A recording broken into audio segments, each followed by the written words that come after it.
July 8th Daily Devotional from the Heart by Ellen G. White. Modern day Enochs. And Enoch walked with God, and he was not, for God took him. Genesis chapter 5, verse 24.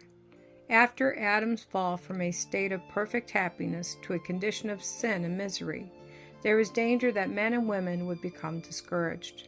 But the instructions which God gave to Adam, and which were repeated by Seth and fully exemplified by Enoch, cleared away the gloom and darkness and gave hope to all that as through Adam came death, through Jesus, the promised Redeemer, would come life and immortality.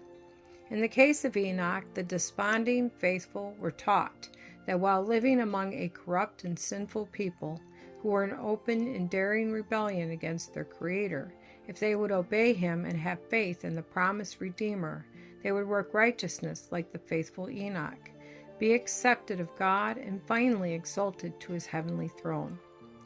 Enoch, separating himself from the world and spending much of his time in prayer and communion with God, represents God's loyal people in the last days, who will be separate from the world. Unrighteousness will prevail to a dreadful extent upon the earth.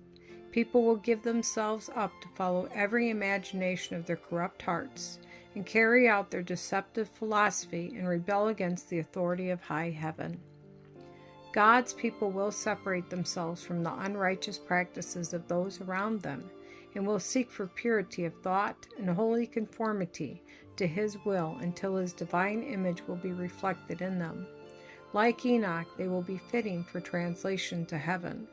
While they endeavor to instruct and warn the world, they will not conform to the spirit and customs of unbelievers, but will condemn them by their holy conversation and godly example.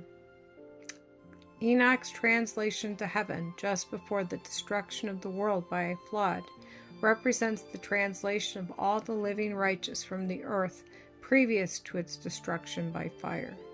The saints will be glorified in the presence of those who have hated them for their loyal obedience to God's righteous commandments. Enoch instructed his family in regard to the flood. Methuselah, the son of Enoch, listened to the preaching of his grandson Noah, who faithfully warned the inhabitants of the old world that a flood of waters was coming upon the earth.